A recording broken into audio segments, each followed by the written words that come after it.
Chapters 1237 Dragon Lady, 1238 Luck Path Master, 1239 Filled with Killing Intent, 1240 Usefulness of Attainment Level Chapter Start goo master big beard को, जाहिर है, Fang Yuan के जज्बात समझ नहीं आ रहे थे।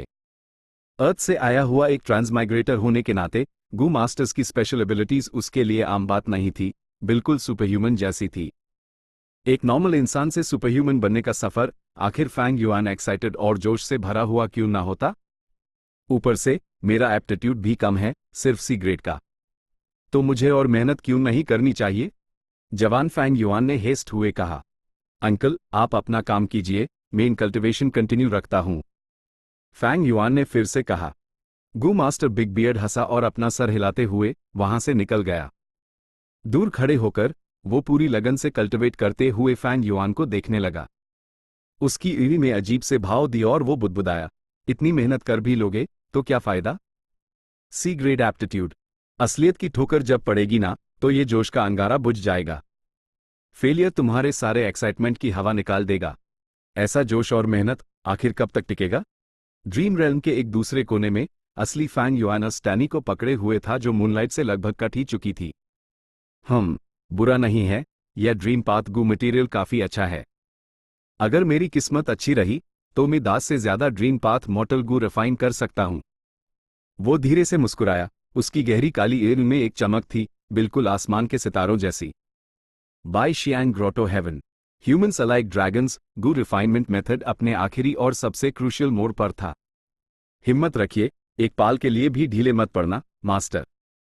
आप कर सकते हैं, आप जरूर कामयाब होंगे। बाय शियांग हेवनली स्पिरिट चिल्लाया। गू फॉर्मेशन चल रहा था। रोशनी का स्तंभ ऊंचा और मजबूत था, जैसे वो जमीन और आसमान को थामे हुए हो। स्तंभ का सेंटर इतना चमक रहा था कि कोई भी सीधे रोशनी को नहीं देख सकता था। उसके अंदर आग का एक इंसानी आकार का फिगर था। वो बाइनिंग बिंग था। उसका चेहरा और जिस्म सब पिघल चुके थे, जैसे तेज गर्मी में राखी हुई मोमबत्तियां। उसके बाल सब जल गए थे, ईर्ष्या अंधी हो चुकी थी, यहां तक कि उसके हाथ और पैर भी पिघल कर एक हो गए थे। बाइनिंग बिंग अब इंसान जैसा बिल्कुल नहीं लग रहा था। पिछले कुछ हफ्तों से वो दर्द की आग में जल रहा था, जो एक पाल के लिए भी नहीं रुका था। शुरू में वो दर्द से चिल्लाया, आसमान की तरफ दहाड़ा, लगभग बेहोशी हो गया था। लेकिन फिर वो अनगिनत खतरनाक हालातों से बचकर यहां तक पहुंचा था। दांत भींचकर सब सहता रहा। इसके बाद उसके दांत और जीभ भी यूएस बढ़ती हुई ड्रैगन फायर की लहर में पिघलकर एक साथ जुड़ गए। वो मुस्कुराया, एक जिद्दी मुस्कान। इसके बाद वो मुस्कुरा भी नहीं सका, क्योंकि उसकी नाक और चेहरा सब मोम की तरह पिघल चुके थे। फ्लैट वो बस एक इंसानी खंभा था, एक भयानक नजारा। लेकिन Bai Xiang heavenly spirit Bai Ning Bing के इरादों को महसूस कर सकता था। उसके इरादे फौलाद जैसे मजबूत आग की जलन और यूएस दर्द ने उस और भी मजबूत और अटल बना दिया था। इतनी हिम्मत देखकर तो बाय शियांग हेवनली स्पिरिट के पास भी शब्द नहीं बचे थे। शुरू में तो उसने सोचा भी नहीं था कि बाइनिंग बिंग कामयाब हो पाएगा, क्योंकि बाइनिंग बिंग की हालत बहुत ही ज्यादा खराब थी। Humans alike dragons gu refinement method बेहद खतरनाक था। हर गू रिफाइनमेंट में फेलियर का रिस्क होता है। हिस्ट्री में जिस भी गू मास्टर या गू इमॉर्टल ने ड्रैगन मैन बनने की कोशिश की थी, वो बेहद सावधान रहते थे और पूरी तैयारी करते थे, और पूरी तरह से तैयार होने के बाद यह रिस्क लेते थे। बूम! एक जोर का धमाका हुआ जो बिल्कुल बिजली कड़कने जैसा था। रोशनी का स्तंभ गायब हो गया और आग का एक गोला ऊपर की तरफ उड़ा। उसका आकार एक आग के ड्रैगन जैसा था। उसका लाल जिस्म पहले की तरह ही मजबूत था। आसमान में एक चक्कर लगाने के बाद वो नीचे बाइनिंग बिंग की तरफ आ गया। बाइनिंग बिंग अब बस मांस का एक लोथड़ा था। उसकी हड्डियां, मांस, दाव मार्क्स, खून और खाल सब एक हो चुके थे। वो मांस का लोथड़ा एक बॉटमलेस होल जैसा लग रहा था, जिसने यूएस पर गिरने वाले पूरे आग के ड्रैगन को अपने अंदर समा लिया। इसके बाद वो लोथड़ा लाल हो गया, टेम्परेचर बढ़ गया, आसपास तेज आग जलने लगी, जिसकी गर्मी से हवा में डिस्टॉर्शंस पैदा हो रहे थे। जब मांस का लोथड़ा हद से ज्यादा लाल हो गया तो वो फट गया और एक तेज रोशनी के बीच एक नए बाइनिंग बिंग का जन्म हुआ। कामयाब हो गए, हम कामयाब हो गए। बाय शियांग हेवनली स्पिरिट अपनी बड़ी बड़ी एम से देखता हुआ बुदबुदाया। अस रोशनी के बीच बाइनिंग बिंग ने अपना सर आसमान की तरफ उठाया। तभी उसके मुंह से निकला, हजारों मील के पहाड़ और 9 गहरी खइयां, कुएं के तले में लिपटे रहते हैं ड्रैगन। आज मैं बादलों की ओर उठ रहा हूं, मेरा गर्वीर जिस्म सच्ची आज़ादी की तरफ उड़ रहा है। उसकी आवाज़ एक ड्रैगन की दहाड़ जैसी थी। हवाएं चलने लगी और उसकी गूंज पूरे बाईशियांग ग्रोटो हेवन में फैल गई। बाईशियांग हेवनली स्पिरिट प्रभावित हो गया। उसने जमीन पर घुटने टेक दिए और बोला, मास्टर को नए जीवन की बधाई हो, आपने अपना इमॉर्टल स्टेटस वापस पा लिया है। बाइनिंग बिंग ने दहा अडना बैंड किया और नीचे उतरी। उसके चेहरे पर कोई भाव नहीं थे। उसकी स्किन बर्फ जैसी सफेद थी। उसके चेहरे के फीचर्स ऐब और भी निखर गए थे। उसकी खूबसूरती पहले से भी कहीं ज्यादा बढ़ गई थी। उसकी हल्की नीली ड्रैगन ईयरिंग से एक ठंडी सी आग निकल रही थी। लेकिन अगले हाई पैल, उसकी ड्रैगन ईयरिंग में हैरानी छा गई। ये क्या हो रहा है? मैं तो इमॉर्टल बन चुका हूं। मेरे पास एक असली इमॉर्टल एपर्चर है, तो मैं एक औरत कैसे बन गई? ये बाईशियांग हेवनली स्पिरिट ने सोच समझ कर समझाया। Humans alike dragons gu refinement method में मास्टर को हाई इमॉर्टल मटेरियल की तरह उस किया जाता है। रिफाइनमेंट का रिजल्ट इस बात पर डिपेंड करता है कि इमॉर्टल मटेरियल्स का प्रोपोर्शन क्या है और वो कैसे आपस में मिलते हैं। मास्टर के पास पहले से ट्रांसफॉर्मेशन पाथ डाउ मार्क्स था। किसे पता था कि ये डाउ मार्क्स आपके जिस्म पर असर डालेंगे और फाइनल रिजल्ट को हाई बदल देंगे और आपको एक ड्रैगन लेडी बना देंगे। बाइनिंग बिंग, उससे रियलाइज हुआ कि इन्फॉर्मेशन पाथ डाउ मार्क्स और उसके सारे अलायंस एग्रीमेंट्स जा चुके थे, लेकिन ट्रांसफॉर्मेशन पाथ डाउ मार्क्स ने उसके रिफाइनमेंट के रिजल्ट पर असर डाला था। जैसा कि हेवनली स्पिरिट ने कहा, ह्यूमंस अलाइक ड्रैगन्स गो रिफाइनमेंट मेथड को पूरी तरह से कंट्रोल नहीं किया जा सकता था। इसमें उस होने वाले इमॉर्टल मटेरियल का रिजल्ट पर बहुत असर पड़ता था। बाइनिंग बिंग ने अपनी भूहें सिकोड़ी। ये एक श्राप जैसा था। उसका औरत बनने का श्राप किंग माओ माउंटेन के टाइम से हाई शुरू हुआ था।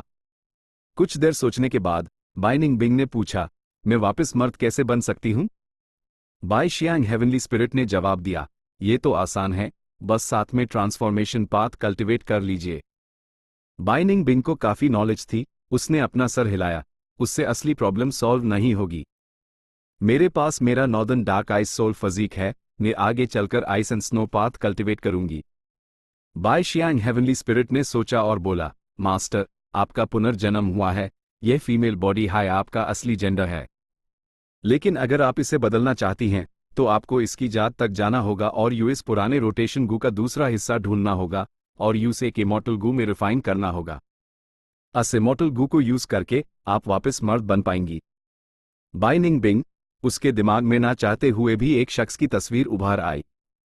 फैंग युआन, सोचा ना था कि तुम अब भी मेरे रास्ते का कांटा बनोगे। HMPH। बाइनिंग बिंग ने मन हाय मन सोचा।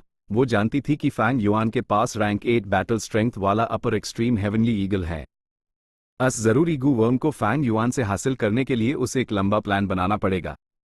Central continent, spirit affinity house. बादलों के ऊपर गू इमॉर्टल्स जामा थे। स्पिरिट एफिनिटी हाउस की फर्स्ट सुप्रीम एल्डर ने कहा, बू जेनजी, तुम ही नॉर्दर्न प्लेन्स के इस सफर में हमारे सेक्ट की फेरी को प्रोटेक्ट करना है। वो अभी सिर्फ एक फॉल्स इमॉर्टल है और उसका असेंशन भी हाल ही में हुआ है। बू जेनजी, स्पिरिट एफिनिटी हाउस का एक सुप्रीम एल्डर था, एक रैंक 7 फैंटम पाथ गू इमॉर्टल। उसने कहा, आप सब चिंता ना करें, जब तक मैं जिंदा हूं, मैं उसकी सुरक्षा का ध्यान रखूंगा। उसने बड़े कॉन्फिडेंस से कहा। फर्स्ट सुप्रीम एल्डर ने सर हिलाया और चाओलियान यो को देखा, तुम इस सफर में आगे बढ़ने की जल्दी मत करना, हमेशा अपनी सुरक्षा को प्रायोरिटी देना। बाकी सब दूसरों पर छोड़ दो। तुम्हारे साथ जो गू इमॉर्टल्स जा रहे हैं, वो सभी 10 महान एंशिएंट सेक्ट्स के एलीट एक्सपर्ट्स हैं। अटैकर होने के नाते हमारे पास एडवांटेज है, जीतने का चांस काफी हाई है। चाओलियान यो ने सर हिलाया। वो अब समझ चुकी थी कि ये दादी ही असल में स्पिरिट एफिनिटी हाउस में सबसे ज्यादा अथॉरिटी वाली गू इमॉर्टल है। उसने फर्स्ट सुप्रीम एल्डर जू हाओ और ली जून यंग के सामने गहराई से झुककर सलाम किया। मैं चलती हूं, निकल पड़ो। फर्स्ट सुप्रीम एल्डर ने हाथ हिलाया। बू जेनजी ने हाथ जोड़े, चाओलियान यो को अपने साथ लिया और एक रुअन बत पर सवार होकर उड़ गया। सोचा ना था कि चाओलियान यो हमारे सेक्ट की फेरी बन जाएगी। किस्मत भी हमारे साथ क्या खेल खेल रही है। पता नहीं वो अस्मा होंग यू को बचा पाएगी या नहीं। मेरे ख्याल से चांसेस काफी हाई हैं। आखिर नॉर्दर्न प्लेन्स जाने वाले सारे गू इमॉर्टल्स हमारे सेक्ट्स के एलीट्स हैं। ये एक पावरफुल फोर्स है। गू इमॉर्टल्स आपस में बात करते हुए वहां से निकल गए। मैं अपनी बेटी से बात करने जाती हूं, फेरी बाइकिंग ने चिंता भरी नजरों से फंग जिउगे से कहा। फंग जिउगे ने साह हिलाया। इस बार वो भी नॉर्दर्न प्लेन्स जाना चाहता था, लेकिन हेवनली कोर्ट ने उसकी रिक्वेस्ट रिजेक्ट कर दी थी। फंग जिउगे एक लेजेंडरी जीनियस था जो हजारों सालों में एक बार दिखता है। वो इतना टैलेंटेड था कि कोई उसकी बराबरी नहीं कर सकता था। सिर्फ रैंक 7 कल्टिवेशन लेवल के साथ उसके पास रैंक 8 बैटल स्ट्रेंथ थी। कॉमन लॉजिक के हिसाब से यूज नॉर्दर्न प्लेन्स भेजना सबसे अच्छा ऑप्शन था, लेकिन वो रेस्क्यू टीम का हिस्सा नहीं बन पाया। इस पॉइंट पर फंग जिउगे को समझ नहीं आ रहा था कि हेवनली कोर्ट आखिर सोच क्या रहा है या उनका प्लान क्या है। जब फेरी बाइकिंग फंग जिन हुआंग से मिली तो वो झील के किनारे बैठी थी, पानी की लहरों को देखते हुए ख्यालों में खोई हुई थी। फेरी बाइकिंग के दिल में प्यार और स्नेह हो आया। वो जानती थी उसकी बेटी हमेशा से स्पिरिट एफिनिटी हाउस की फेरी बनना चाहती थी। उसने इसके लिए बहुत मेहनत की थी। लेकिन अब चाओ लियान यू को लव गु की मंजूरी मिल गई थी और यूज हेवनली कोर्ट का सपोर्ट भी था। इस तरह वो स्पिरिट एफिनिटी हाउस की फेरी बन गई। इस तरह फंग जिन हुआंग कंपटीशन से बाहर हो गई थी। फेरी बाइकिंग फंग जिन हुआंग के पास गई। क्या हुआ? अभी भी फेरी पोजीशन के बारे में सोच रही हो? नहीं, मैं सोच रही थी मुझे लवगु की मंजूरी क्यों नहीं मिली। फंग जिन हुआंग की ईद लाल थी, लगता था वो अभी रो कर चुकी है। वो इसलिए क्योंकि तुम्हारे पास प्यार नहीं है। फेरी बाइकिंग फंग जिन हुआंग के पास बैठ गई। उसने हाथ बढ़ाकर फंग जिन हुआंग के बालों को सहलाया। फंग जिन हुआंग ने पूछा, मेरे पास प्यार क्यों नहीं है? प्यार क्या होता है? फेरी बाइकिंग की नजरों में एक चमक आई। उसने सोचा और कहा, प्यार परिवार और दोस्ती से अलग है। ये एक तरह का कनेक्शन है, जैसे जब मैं तुम्हारे पिता से मिली थी। प्यार अचानक से हुआ और किसी ने इसकी उम्मीद नहीं की थी। प्यार जबरदस्ती नहीं किया जा सकता, ये सब तुम्हारे कनेक्शन पर डिपेंड करता है। फंग जिन हुआंग ने सर हिलाया। मैं इसे किस्मत पर नहीं छोड़ना चाहती, ये मेरा स्टाइल नहीं है। मैं प्यार ढूंढना चाहती हूं और लव गु की मंजूरी हासिल करके फेरी की पोजीशन वापस लेना चाहती हूं। माँ, क्या आपको लगता है ये पॉसिबल है? फेरी बाइकिंग मुस्कुराई। ये आमतौर पर नामुमकिन था, लेकिन अपनी बेटी की उम्मीद भरी नजरें देखकर एक माँ आखिर सच कैसे बोलती? इसलिए उसने कहा, हाँ, चांस तो है, लेकिन पहले तुम्हें एक लवर ढूंढना होगा। एक लवर तुम्हारे माँ बाप जैसा नहीं होता, ना ही तुम्हारी सहेलियों जैसा। Chapter 1238 luck path master. माँ, आपका मतलब है वो कोई? फंग जिन हुआंग ने तेवर चढ़ाए। अपने अब तक के सफर में उससे ऐसे बहुत कम लड़के माइल्ड जो उसकी टक्कर के हों। स्पिरिट एफिनिटी हाउस में मर्दों से ज्यादा औरतें थीं। इस वजह से फंग जिन हुआंग बचपन से ही अपनी जनरेशन के लड़कों को कुछ खास नहीं समझती थी। एक और इम्पॉर्टेंट रीजन ये था कि फंग जिन हुआंग के पिता कुछ ज्यादा हाई टैलेंटेड थी, जिसने उसके एक्सपेक्टेशंस इतने बढ़ा दिए थे कि उससे अपने आसपास के लड़कों में कोई खूबी नजर ही नहीं आती थी।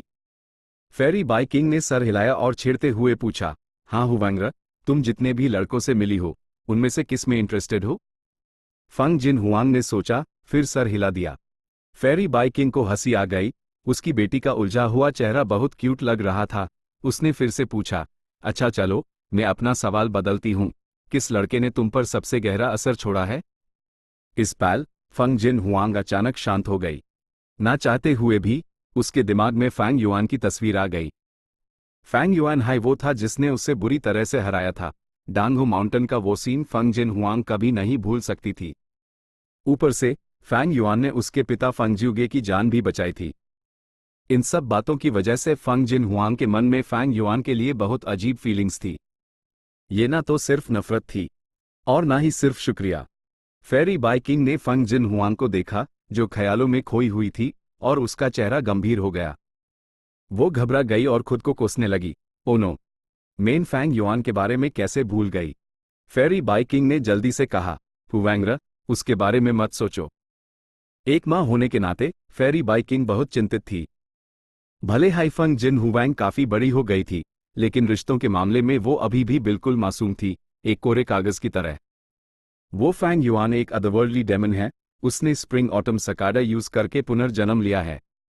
उसकी असली उम्र शायद मुझसे और तुम्हारे पिता से भी ज्यादा होगी। फेरी बाइकिंग ने गंभीर लहजे में कहा। सबसे इंपॉर्टेंट बात, उसका नाम डेमन जजमेंट बोर्ड पर है।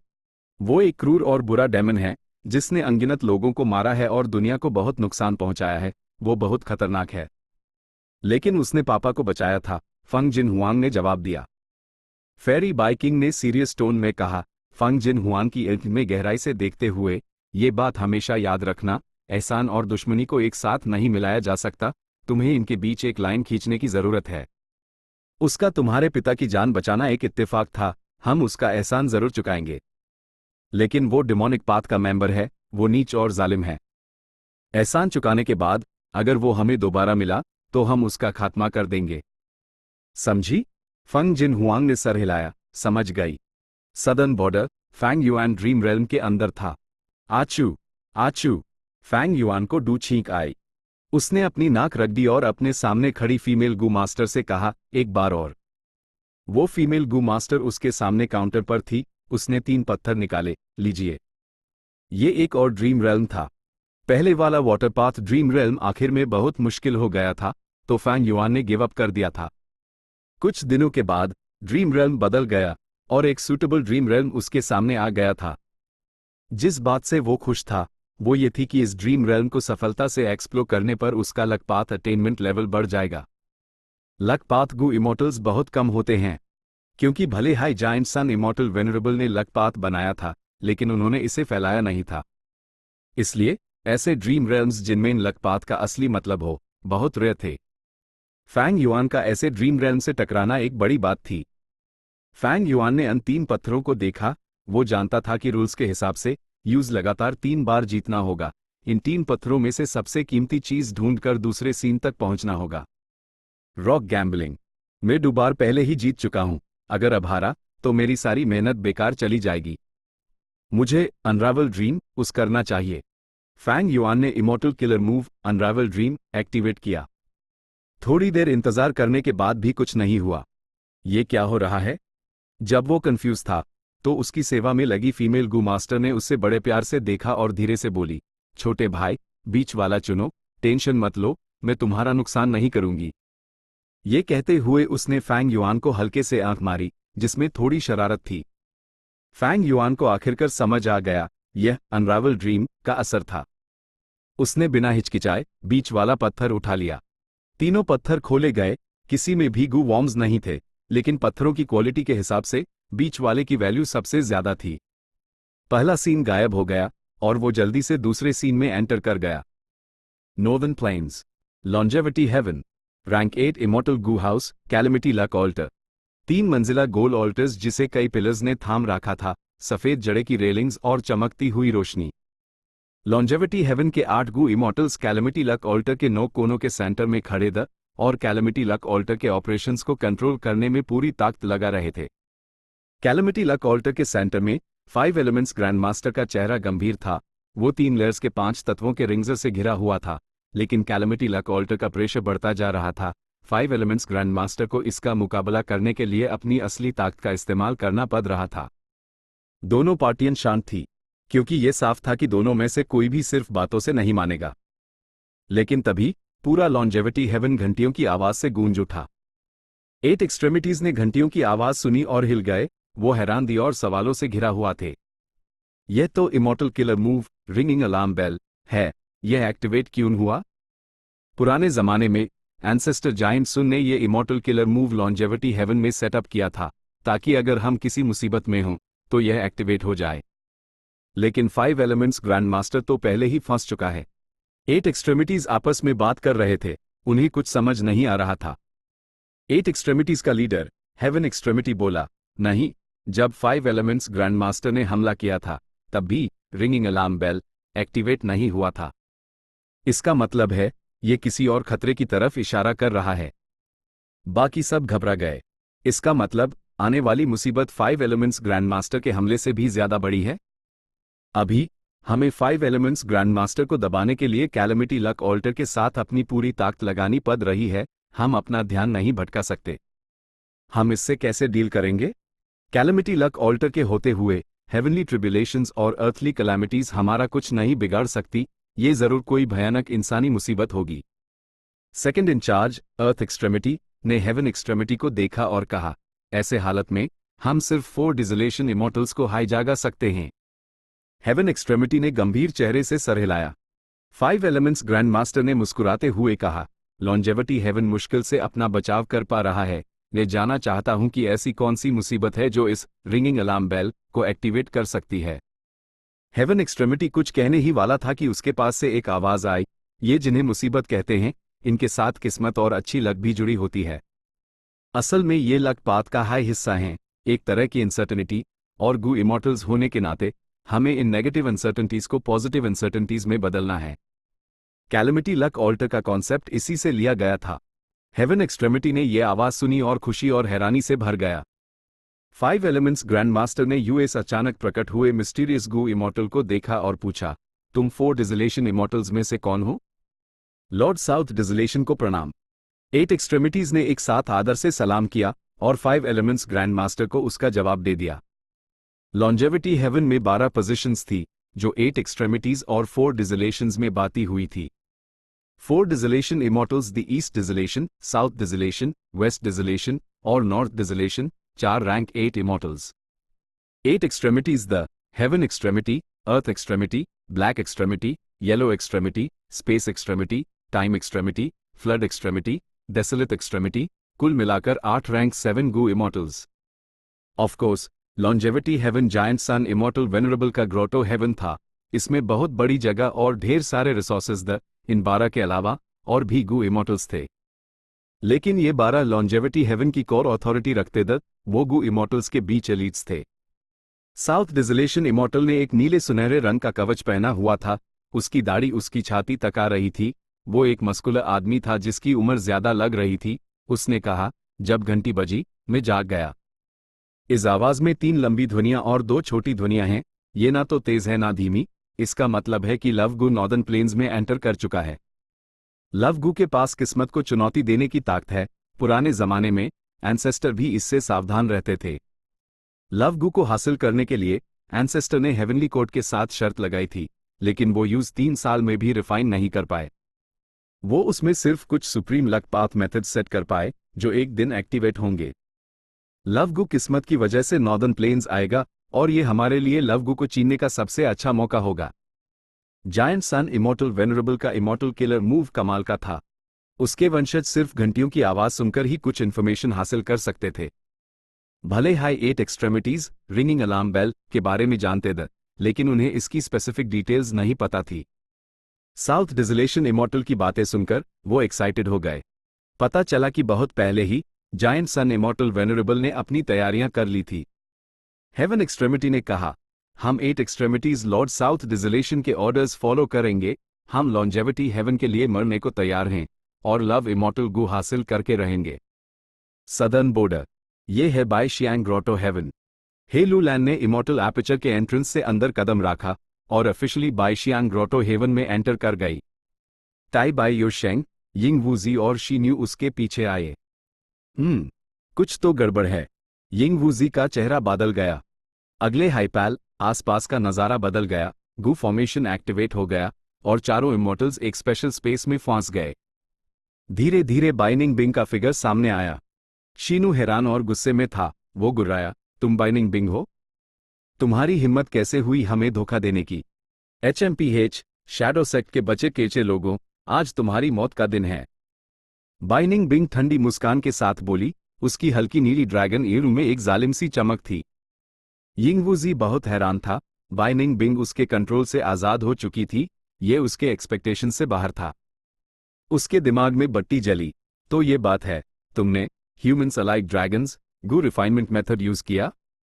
यह मेथड तो कब का खो चुका था। बाय शियांग ग्रोटो हेवन के पास ये था कैसे? सच कहूं तो मुझे तुम्हारा शुक्रिया करना चाहिए। अब मेरी तरफ से ये शुक्रिया का तोहफा कबूल करो। बाइनिंग बिंग ने हेस्ट हुए कहा। चारों इमॉर्टल्स की तस्वीर उसके सामने धुंधली हो गई और फिर पूरी तरह से गायब हो गई। रुको, हम अभी भी बात कर सकते हैं। यिंगवूजी ने अपनी बात पूरी भी नहीं की थी कि गू फॉर्मेशन एक्टिवेट हो गया।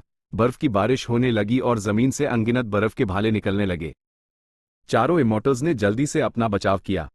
यीटियन माउंटेन के खानदारों में सुपर गू फॉर्मेशन के अंदर फैंग युआन ने आंख खोली और हकीकत में लौट आया। उसकी सोल बहुत कमजोर थी, लेकिन कोई प्रॉब्लम नहीं थी। उसके पास उस करने के लिए काफी गट्स गू थे।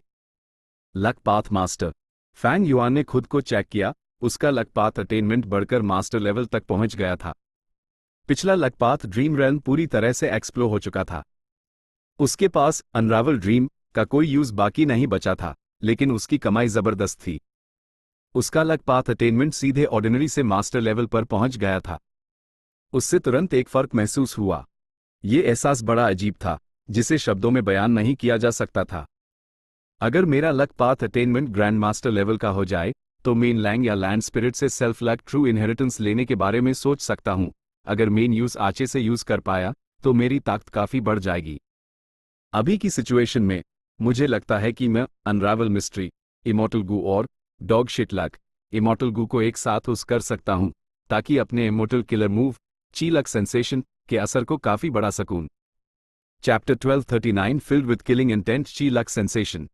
यह इमॉर्टल किलर मूव हेफैन ग्रोटो हेवन से आया था, जो गू इमॉर्टल फंग जुन की विरासत थी। यह ची लक इमॉर्टल गू को कोर के रूप में इस्तेमाल करता था, साथ में सप्लीमेंट्री मॉर्टल गू के साथ, ताकि एक गू इमॉर्टल अन लोगों को सेंस कर सके जो लक के मामले में उससे करीब से जुड़े हों।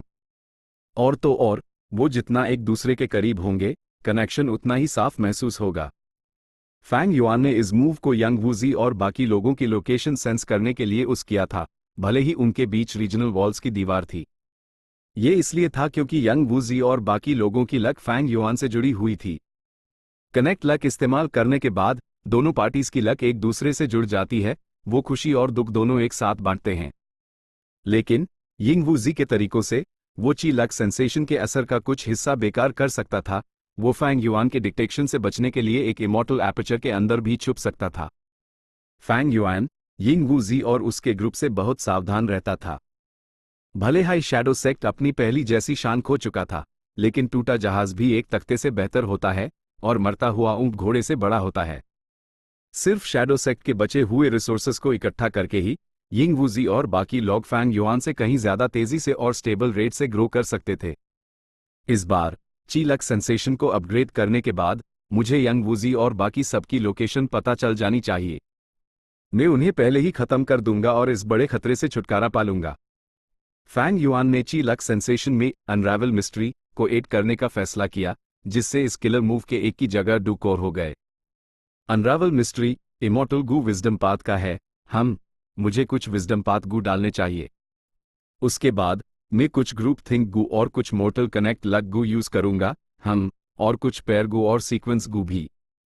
फैंग युआन कोई कैलकुलेशन नहीं कर रहा था, वो अपने इंस्टिंक्ट्स के आधार पर फैसले ले रहा था। बड़ी संख्या में मोर्टल गू ऐड किए गए। इन गू वॉर्म्स में से कुछ फैंग युआन के पास लेकिन उनमें से कुछ और ट्रेजर येलो हेवन से खरीदने पड़े। बिना किसी रुकावट के जल्द ही उसने ये गू वॉर्म्स हासिल कर लिए। लेकिन आगे उसने तुरंत इमॉर्टल किलर मूव एक्टिवेट नहीं किया, बल्कि आगे की टेस्टिंग करने लगा। इतने सारे गू वॉर्म्स ऐड करने के बाद ची लक सेंसेशन काफी बदल गया था। अगर उसने अंधाधुंध एक्टिवेट कर दिया तो हो सकता है वो तुरंत फेल हो जाए, फैंग युआन को चोट लग सकती थी, या इससे भी बुरा, उसके गू वॉर्म्स नाश्त हो सकते थे। मॉर्टल गू नाश्त हो जाए तो ठीक है, लेकिन अगर उसके इमॉर्टल गू नाश्त हो गए तो वो क्या करेगा? जब गू इमॉर्टल्स एक नया इमॉर्टल किलर मूव बनाते हैं तो एक्सपेरिमेंटेशन का प्रोसेस भी बहुत रिस्की होता है। फैंग युआन ने पहले नए की लक सेंसेशन को कई हिस्सों में बांटा और उन पर एक एक करके एक्सपेरिमेंट किया। एक्सपेरिमेंट्स के रिजल्ट्स बहुत अच्छे थे, एक भी फेल नहीं हुआ। इसके बाद फैंग युआन ने विजडम पाथ के तरीकों का इस्तेमाल करके नए बनाए गए की लक सेंसेशन को डिड्यूस, मॉडिफाई और इम्प्रूव किया। आधे दिन के बाद फैंग युआन ने आखिरकार अपनी सारी कैलकुलेशंस पूरी की और उसने पहली बार नए मॉडिफाइड ची लक सेंसेशन को एक्टिवेट किया। एक्टिवेशन के बीच में ही एक छोटी सी प्रॉब्लम आ गई जो फैंग युआन के अनुमान से परे थी। ये कोई बड़ी प्रॉब्लम नहीं थी, लेकिन सफलता का रिजल्ट शायद इससे प्रभावित हो सकता था। फैंग युआन सतर्क था, उसने जबरदस्ती एक्टिवेशन रोक दिया। बहुत से मॉर्टल गू नाश्त हो गए। फैंग युआन ने इस रिजल्ट पर पलक तक नहीं झपकाई जब तक कि लक इमॉर्टल गू और अनरावल मिस्ट्री इमॉर्टल गू ठीक कोई प्रॉब्लम नहीं थी।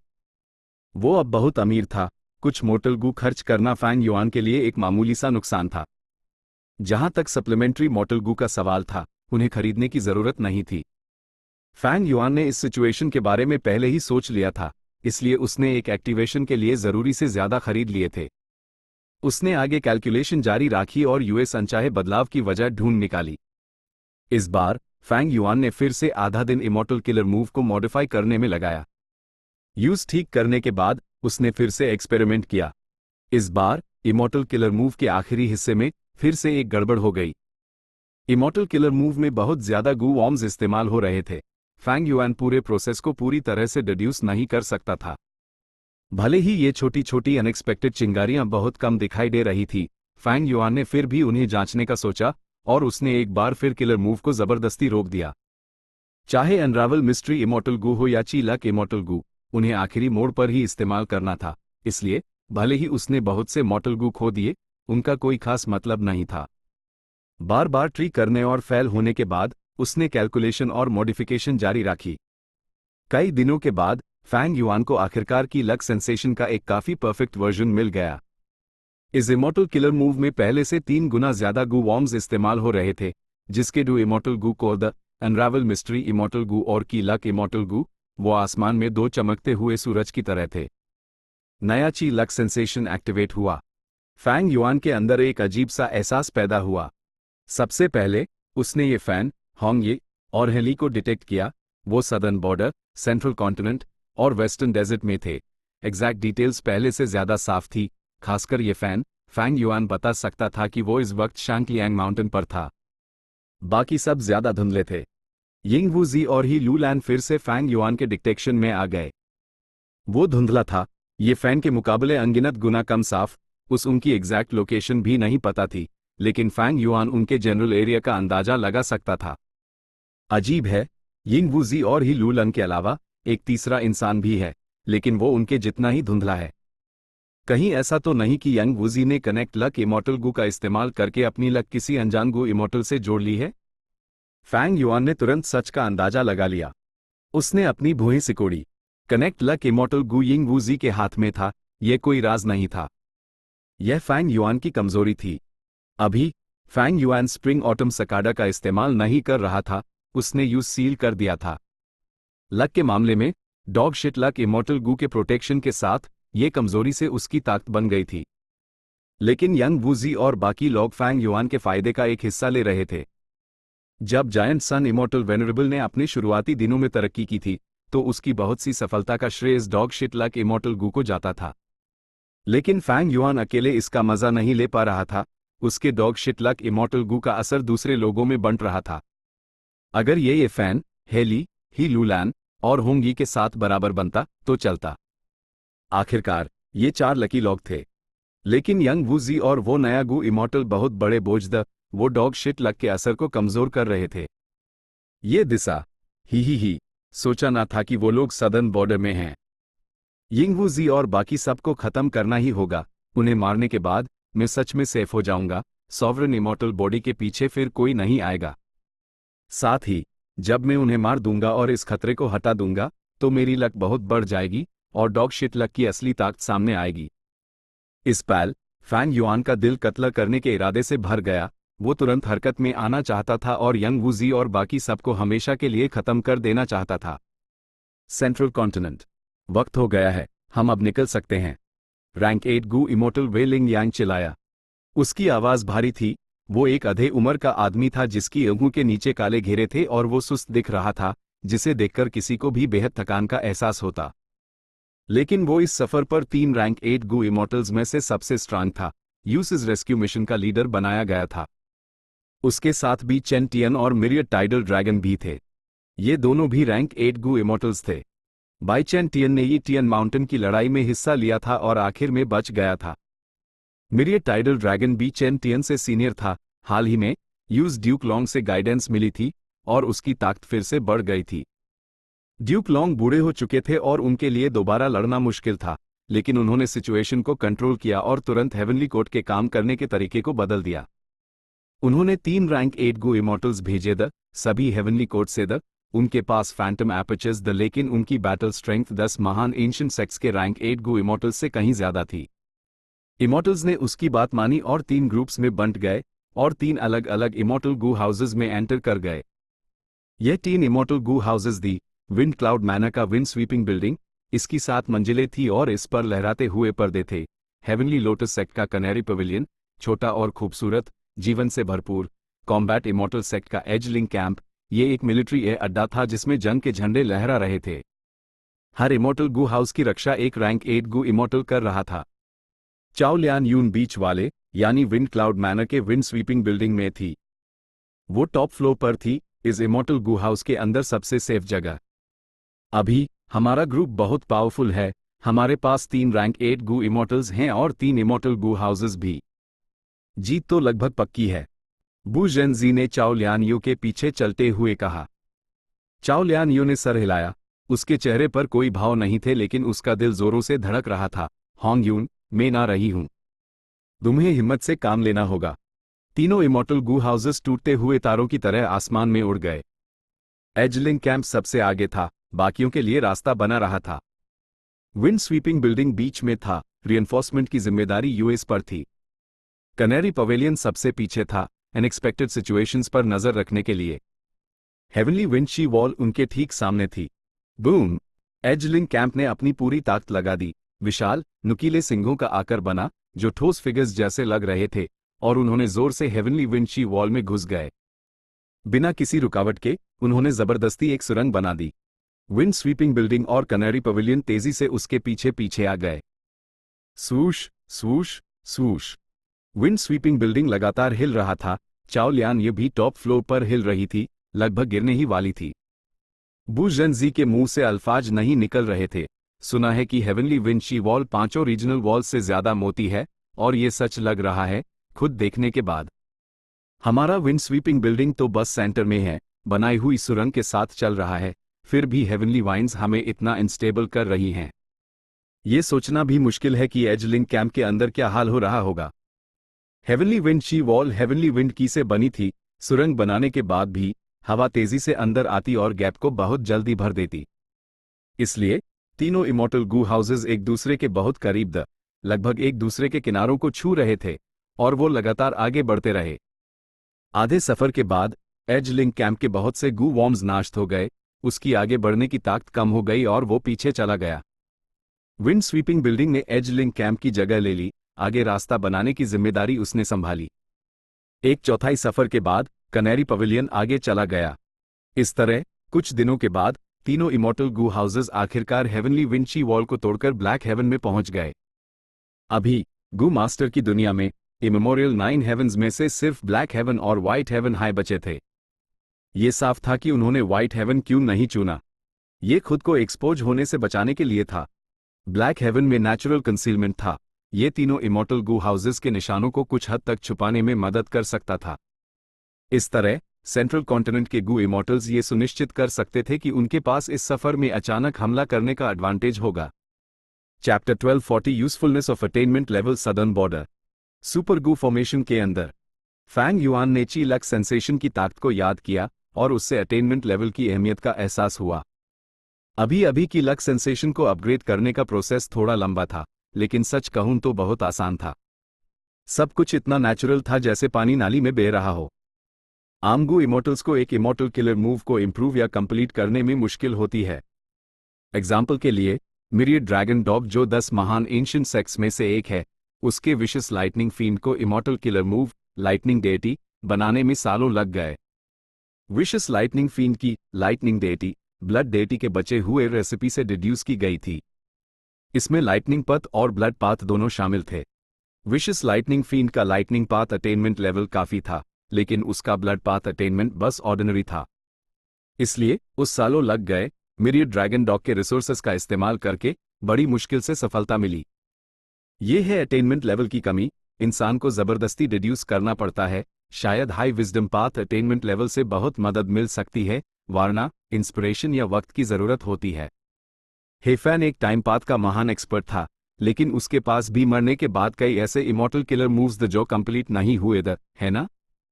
लेकिन एक बार अटेनमेंट लेवल काफी हो जाए तो किलर मूव्स को डिड्यूस करना कैलकुलेशन नहीं बल्कि एक इंस्टिंक्ट बन जाता है। ये बहुत आसान है। फैंग युआन ने सोचा। अभी अभी उसने immortal killer move qi luck sensation को अपग्रेड किया था, उसने सिर्फ कुछ दिन ही खर्च किए थे, लेकिन रिजल्ट्स चौंकाने वाले थे। जब वो इमॉर्टल किलर मूव का फ्रेमवर्क बना रहा था, फैंग युआन ने ज्यादा नहीं सोचा, उसके दिमाग में बस एक धुंधला सा कॉन्सेप्ट था। इसके बाद जब उसने गू वॉर्म्स चुने, जब तक वो लक पाथ या विजडम पाथ मॉर्टल गूदर, उस उन्हें चुनने का एक स्ट्रॉन्ग इंस्टिंक्ट था। इंस्टिंक्ट? ये सोचना मुश्किल था। ये सच में था। लेकिन एक बार अटेनमेंट लेवल काफ़ी हो जाए तो गू वॉर्म्स और यूएस खास पाथ के इमॉर्टल किलर मूव्स के कॉन्सेप्ट्स की समझ गू इमॉर्टल का एक इंस्टिंक्ट बन जाती है।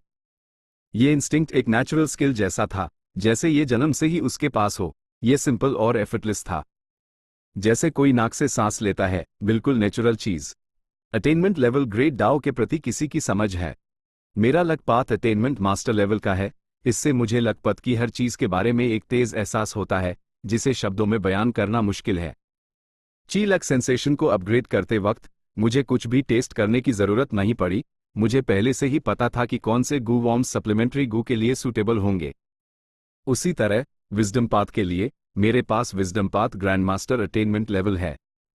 विजडम पाथ की मेरी समझ लक पाथ से कहीं ज्यादा है, इसलिए main unravel mystery immortal Gu को की लक सेंसेशन में बिल्कुल आराम से फ्यूज कर पाया। फैंग युआन ने निष्कर्ष निकला और महसूस किया कि अटेनमेंट लेवल का फायदा उसकी पहले की उम्मीदों से कहीं ज्यादा था।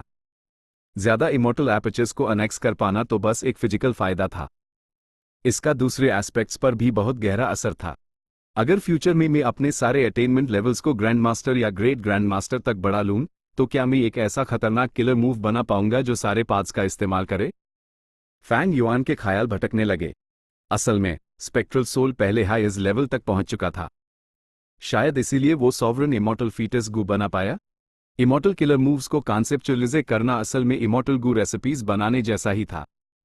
स्पेक्ट्रल सोल के बारे में सोचते ही फैंग युआन ने अनजाने में सदर्न बॉर्डर की एक खास दिशा में देखा। कुछ देर पहले ही उसने की लक सेंसेशन से कंफर्म किया था कि यंग वुजी और उसका ग्रुप सदर्न बॉर्डर में उसी दिशा में थे। फैंग युआन को उनके ठिकाने का अंदाजा पहले ही हो गया था। भले हाई फैंग युआन के मन में यंग वुजी और दूसरों के लिए गहरा कत्ल करने का इरादा था, उसने सोचा और हमला शुरू करने से पहले कुछ तैयारियां करने का फैसला किया। भले हाई फैंग युआन ने अपर एक्सट्रीम हेवनली ईगल को हैच कर लिया था, उसके पास सिर्फ रैंक 6 बैटल स्ट्रेंथ थी। यिंग वुजी और बाकी लोगों के पास गलत इंफॉर्मेशन थी। वो सोच रहे थे कि फैंग युआन के पास रैंक 8 बैटल स्ट्रेंथ है, लेकिन वो असना मौजूद ताकत से उन्हें मार तो नहीं सकता था, है ना? ईस्टर्न सी की पिछली लड़ाई में फैंग युआन ने यिंग वुजी और दूसरों की ताकत देखी थी। इस बार इतने लंबे वक्त के बाद फैंग युआन अंदाजा नहीं लगा सकता था कि यंग वुजी और बाकी लोगों को शैडो सेक्ट के रिसोर्सेज माइल हैं या नहीं और उनकी ताकत में कितना बड़ा इजाफा हुआ है। सेफ साइड पर रहने के लिए फैंग युआन ने बहुत तैयारियां की, जस्ट इन केस। वो इस मौके का फायदा उठाकर इस बड़े खतरे से छुटकारा पाना चाहता था। ची लक सेंसेशन एक बेहतरीन एग्जाम्पल था। फैंग युआन ने मिरियड सेल्फ और स्वॉर्ड ड्रैगन ट्रांसफॉर्मेशन को फ्यूज करना भी शुरू कर दिया था। इसके अलावा उसने वो क्लैन से इमॉर्टल गू भी उधार लिए। यह वो क्लैन को ज्वाइन करने का फायदा था। ये लंग या सेक्ट से अलग था, वो एक सेक्ट था और उसके लिए सेक्ट कंट्रीब्यूशन पॉइंट्स की जरूरत थी। लेकिन वो क्लैन एक परिवार था। फैंग युआन की आइडेंटिटी वू यी है की थी। वू योंग का छोटा भाई, पूरे परिवार में उसका सबसे नजदीकी खून का रिश्ता था। इसलिए जब फैंग युआन ने वू क्लैन के खजाने से कुछ इमॉर्टल गू उधार मांगे तो वू योंग ने यूज रोका नहीं, वो मान गया। असल में वू योंग फैंग युआन के हाल के परफॉर्मेंस से काफी खुश था। जब से Fang yuan super Gu formation में गया था, उसने अपना वादा निभाया था और वू क्लैन की पॉलिटिक्स में दखल नहीं दिया था। इससे वू योंग को वू क्लैन पर आसानी से कंट्रोल हासिल हो गया। दूसरा, फैंग युआन ने वू यी है के रूप में इमॉर्टल अपॉर्चुनिटी बिजनेस को बिल्कुल परफेक्टली संभाला था। उसने बेहतरीन पॉलिटिकल एबिलिटीज दिखाई और बा क्लैन को दखल देने से रोका। उसने वू क्लैन को सिचुएशन कंट्रोल करने और जायंट ड्रीम रेल्म के अंदर अपने टेरिटरी को डिफेंड करने में मदद की। यह वू क्लैन के लिए एक कंट्रीब्यूशन था। वू योंग ने फैंग युआन के कंट्रीब्यूशन को याद रखा, इसलिए उसने न सिर्फ खजाने से कुछ इमॉर्टल गू उधार देने के लिए हाँ कहा, बल्कि उसने इसका कॉस्ट भी कम कर दिया। फैंग युआन ने कई इमॉर्टल गू उधार लेने के लिए ईस्टर्न सी के बहुत सारे रिसोर्सेस दिए। उनमें स्ट्रेंथ पद का ड्रैगन स्ट्रेंथ, इमॉर्टल गू और ट्रांसफॉर्मेशन पद का ड्रैगन स्केल्स, इमॉर्टल गू भी शामिल सब अवेलेबल थे। यह इमॉर्टल गू मिरियड सेल्फ और स्वॉर्ड ड्रैगन ट्रांसफॉर्मेशन को फ्यूज करने में जोड़े गए, जिससे फैंग युआन को बहुत मदद मिली। Bai Xiang grotto heaven super Gu formation के अंदर ही लू लैन, शीनू, ताई बाई यून शेंग और यंग वुजी 4 जगहों पर द और बाइनिंग बिंग से अपना बचाव कर रहे थे। How super Gu formation activate हो गया। तेज हवाएं चलने लगी, बर्फ के ब्लेड्स चलने लगे जो चारों गू इमॉर्टल्स को घेर रहे थे। यिंग वुजी के लीडरशिप में और तीनों इमॉर्टल्स की मदद से वो सुपर गू फॉर्मेशन के प्रेशर का सामना कर रहे थे। भले ही वो मुश्किल हालत में थे, फॉर्मेशन अभी भी काफी स्टेबल था।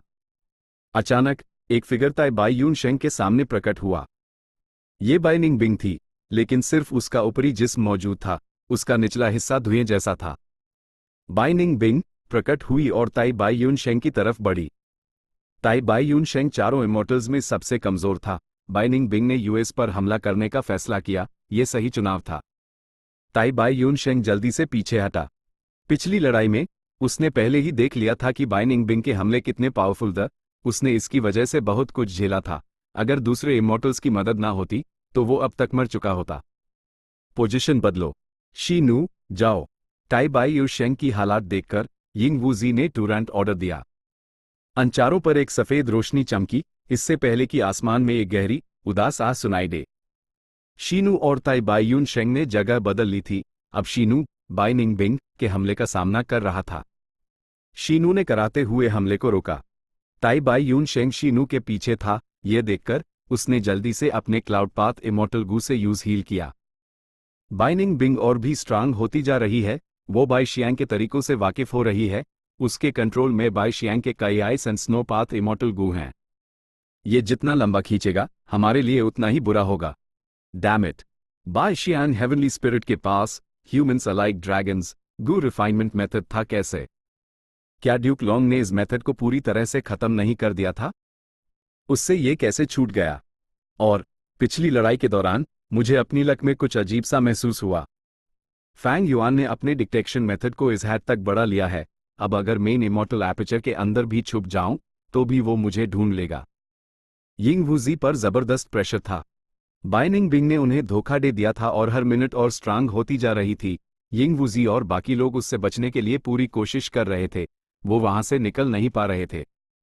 दूसरी तरफ फैंग युआन जानता था कि वो कहां है, लेकिन यंग वूजी के पास ये इन्फॉर्मेशन थी कि फैंग युआन के पास रैंक 8 बैटल स्ट्रेंथ है।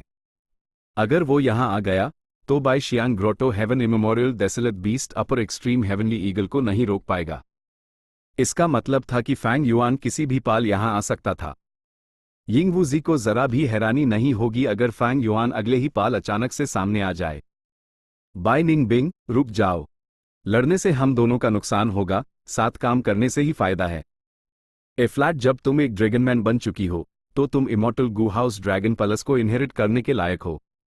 पुराने जमाने में ड्रैगन में बहुत पावरफुल थी और उनके पास बहुत सारे गू इमोर्टल्स थे। उन्होंने ड्रैगन प्लस बनाने में कामयाबी हासिल की थी। ड्रैगन में के खत्म होने के बाद immortal Gu house dragon palace eastern सी के एक खास एरिया में छिपा हुआ है। मेरे शैडो सेक्ट को उसकी लगभग लोकेशन पता है, लेकिन सिर्फ वही इंसान जो humans alike dragons gu refinement method का इस्तेमाल करके ड्रैगनमैन गू इमोर्टल बना हो, यूज इनहेरिट कर सकता है। अगर तुम हमारे साथ काम करोगी तो ड्रैगन प्लस तुम्हारा होगा। यिंग वूजी चिल्लाया। बाई निंग बिंग का कोई रिएक्शन नहीं था। सुपर गू फॉर्मेशन लगातार हमला कर रहा था। यिंग वूजी का दम घुट रहा था। उसने फिर से पुकारा, बाई निंग बिंग, अगर तुम नहीं रुकी तो बहुत देर हो जाएगी। एक बड़ा दुश्मन जिसे हम दोनों जानते हैं यहां आ रहा है। उसके पास रैंक 8 लेवल का अपर एक्सट्रीम हेवनली ईगल है और उसने पहले हाई लक पाथ मेथड से हमारी लोकेशन पता कर ली है। मैं झूठ नहीं बोल रहा, हमारी लक अभी हिली थी। तुमने भी महसूस किया होगा, है ना? बाई निंग बिंग ने HMPH किया और मैसेज भेजा, मैं तो चाहती हूं कि वो यहां आए। मैं उसके साथ कोऑपरेट करना चाहती हूं, भले ही मुझे ये बाई शियांग ग्रोटो हेवन छोड़ना पड़े तो भी मंजूर है। यिंग वूजी बेचैन हो गया। वो चिल्लाया, क्या हम जानते नहीं कि वो कैसा इंसान है? तुम आग से खेल रही हो, आखिर में जलकर राख हो जाओगी। रुको, तुम उसके साथ कोऑपरेट क्यों करना चाहती हो? बाई निंग बिंग ने हेस्ट हुए कहा, यह हमारा मामला है, इससे तुम्हारा कोई लेना देना नहीं। तुम चारों को बस यहीं मर जाना चाहिए। यिंग वूजी के दिमाग में बत्ती जली। मैं जानता हूं, तुम्हें वो रोटेशन गू चाहिए जो उसके हाथ में है। सही कहा ना, तुमने humans alike dragons gu refinement method इस्तेमाल किया, लेकिन तुम एक ड्रैगन लेडी बन गई। तुम एक मर्द बनना चाहती हो, इसलिए तुम्हें इस मसले की जात को सुलझाना होगा। जिस गू वर्म की तुम्हें जरूरत है वो मेरे पास है। वो यही है। क्या? बाई निंग बिंग हैरान रह गई। जब से सुपर गू फॉर्मेशन ने यिंग वूजी पर हमला शुरू किया था, तब से पहली बार उसके अटैक धीमे पड़ने के आसार दिखे। Chapter and.